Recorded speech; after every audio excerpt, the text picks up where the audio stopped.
Well, first of all, thanks for all your movies, Oh, you're very welcome. Thank you. and thanks for this one also a Thank lot. you. By saying this, I'm going to ask the question that everybody, I'm sure, asked you: why a live-action movie of dragons? The why aspect of it was Universal called me and they said, we're considering this idea of a live action reimagining of How to Train Your Dragon.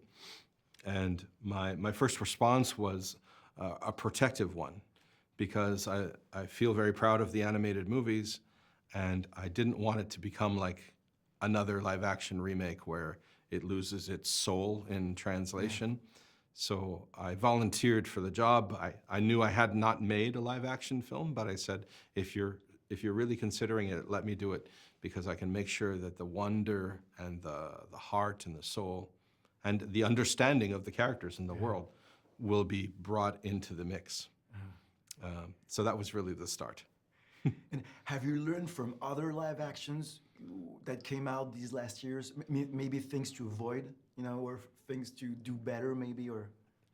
Yeah, it's a mix, because there's, in some cases, they add, they add to, like, I think of Jungle Book as being a successful one, because the Jungle Book Disney animated film is quite a thin story, and I felt like the live action version brought more to the mix. But more often than not, I feel disappointed, and I feel like it's a missed opportunity, because you could take that budget and put it into an original story and start a new franchise, but create a new classic.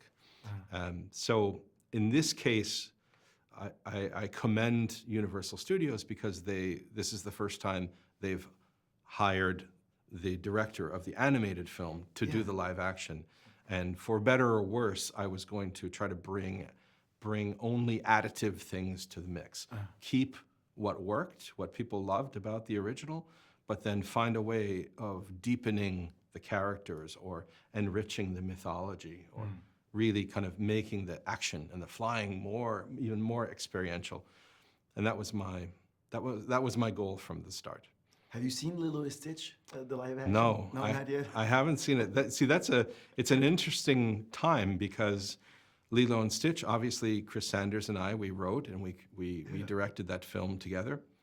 But when they decided to make Lilo and Stitch the live action film, they didn't call either of us. Okay, yeah. They only called Chris to do the voice at the end. But I'm very happy to see that the character is still so beloved that it's doing very well. Yeah, incredibly well. And how do you explain dragons are so fascinating for people? I think for me as a kid, I loved fantasy, and I loved dragons and all of that sort of swords and sorcery, and Conan the Barbarian was my favorite comic book. That's how I learned to draw. So yeah, dragons are part of my childhood, and I always wanted a pet. I never had one until I became an adult. So I think the yearning for a bond with an animal that you could protect and that might protect you, and in this case, be able to fly on its back and experience the world, that is a deep wish fulfillment that we provide with this movie. So that's why your dragons remind us so much of cats and Yes. dogs. I mean, I guess you've been inspired by cats and dogs a lot. Yes. The animators and I would watch so many videos of dogs and cats doing funny things. Okay. And That's cool. I remember the supervising animator for Toothless Croque-Mou in the first film had just adopted a cat. And so all of his observations of this cat went into the character. And I've had French bulldogs for many years. So all of that cute, funny behavior, that's also reflected. And Gerard Butler was an obvious choice. He was an obvious choice, but he was not available. So when we started the film, I thought, oh, I have to get John Powell to write the music. I need Gerard Butler, and I need Randy Tom to do all the sound design. But the casting agent said he has back-to-back projects. He's not available for the time that you would be shooting. And I'm like, okay, who can play this role and step into those boots? And because his voice is so iconic and he helped to create the character and the arc of the character. And physically, he's a Viking. Yes, yes, yeah.